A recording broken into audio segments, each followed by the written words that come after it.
Okay, so a lot of you are probably wondering how I just did that. Especially that's probably why you click the video, seeing it's a tutorial. And you probably want to know because there's no doubt about it. That is very impressive. And even if you don't think so, I kind of have proof. I did this for the talent show, and not only did the whole school go crazy, a bunch of people complimenting me afterwards. I impressed my crush. Okay, so even just putting aside the fact that it's impressive, still, how do you do it? And I have a few tips for you. Number one, which is the biggest tip, get good.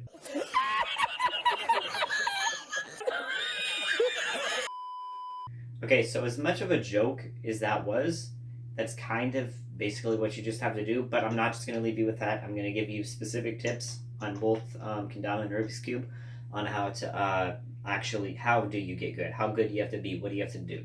So first we'll start off with the Rubik's Cube part. Okay, so for the Rubik's Cube part, basically what you have to do is first you're going to need a really good speed cube that you can turn well one-handed with. Like this one's turning pretty effortlessly for me.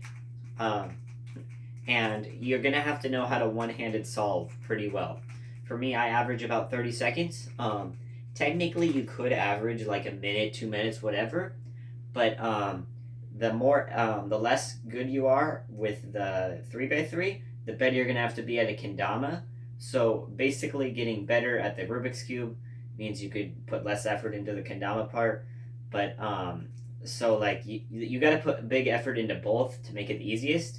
But so that's why I recommend being like sub 40, maybe on the 3x3 one-handed, sub 30, around that range. That's what I average. So if you're about there, you should be good. Another important thing is to be about the skill level where you can look ahead. So like if I had an F2l case, let me set one up right here. Okay, so an example case is this like green and red slot right here, and the corners right here, the edges right here. You should not be at the level where you have to like track the piece and watch it to put it into the slot, but rather you should be at the thing where you could basically put it behind your back or whatever, just like you don't have to look at it, you just do it, you just see it and you know what it is. That's what you have to be with most of the solve. So you could take a few seconds to look at the cube and then do that part that you just recognized, like the F2l case basically, one-handed without looking at it. And when you're not looking at it, that's when you're going to be focusing on the kendama. So in conclusion with the cube part, first what you want to do is get a good speed cube that you can turn one-handed pretty well. You're going to want to average pretty well at one-handed, so about like 30 to 40 second range. And lastly, what you're going to want to do is know how to do cases without looking at it. So just get a case. If you want to practice this, get a case, put it behind your back, and do it one-handed. If when you take it back from behind your back, and it's solved, and you do that with a bunch of cases, and you can practice that, and you get it pretty consistently, you know you're ready to move on to doing the Rubik's Cube and kendama at the same time. If you try something and you do it, you take it out, it's not solved, you're going to want to put some more effort into the cube itself before you move on to combining it. Okay, so now we should talk about the kendama. So we know this is all we're going to be doing. If you get really good and really ambitious, you could probably try to do other stuff while doing the cube and kendama at the same time. I'll consider doing that in the future, but I'm just going to teach what I started with, just doing a basic moshikame, and you're going to have to be pretty good at this. So first you'll want to get good just so you can do it probably like 100 plus times while looking at it all on its own. But I said we're going to be looking at the cube for some parts, and that's pretty obvious. You're going to have to look at the cube to know what to do. But how do you do that if you got to focus on the kendama, right? So thing I like to practice is doing this, blindfolded. Okay, when I do the cube and kendama at the same time, I start looking at the kendama to actually start it off. But that's when I start to move and look at the cube, but then I have to keep going. So that's when the blindfolded practice comes in. So I'll start it here, and then I'll put the blindfold on right now, and I'll see how far I can go. And then this is what you got to get good at, doing it blindfolded. 1, 2.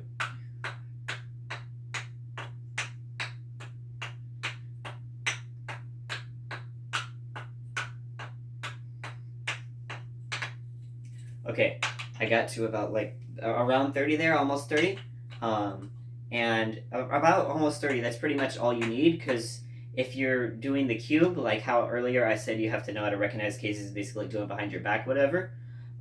So if you can get to around 30 on the kendama without looking, you pretty much can recognize in under 30 cuffs, or whatever the word is. I don't have a word right now. So like, if you can get to about 30 of this blindfolded, and recognize on the cube what case you're doing in under 30 taps, I don't know the right word, then you should be fine. And there, right there, that is kind of the hardest part, which I kind of messed up in the talent show, because I didn't practice it enough, is the down spike. And I don't really have much tips for the down spike, except make sure when you're bouncing it around for the moshikame, when you're ready for the down spike, make sure the string is not all tied around. So try to like do a little bit of orbit stuff to get the string out of the way. And hop the tama so the tama holds on top. And then you'll just toss it upward, bring the can around, and down spike it. So it'll look something like this. Or not, because I'm bad at the down spike. I never practice it. But that's basically the right tips to do. That's all you have to do. It doesn't always work for me. I'm not perfect at down spike. But that's basically what you do. So in final conclusion, to wrap everything up, for the Rubik's Cube, you're going to want to get a good speed cube you can turn one-handed with pretty well.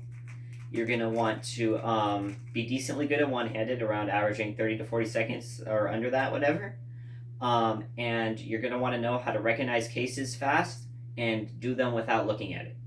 For the kendama, you're going to want to know how to do the moshikame part pretty well looking at it, and also at least somewhat decently well while blindfolded.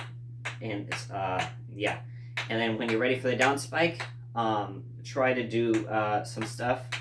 Like if I had this, just to get the string wrapped around the right way, so like right here, the string is wrapped around, I would try to do some orbit stuff, because that gets the string out of the way. And then just gently hop the ball into proper position to get the hole on top, and going for the down spike. And that, putting all those steps together, is basically how to do the Rubik's Cube and kendama at the same time. That was a lot to cover. I hope this helps, and good luck. And I hope you impress your friends, family, whatever. Or if you're like me, you could use this to impress your crush.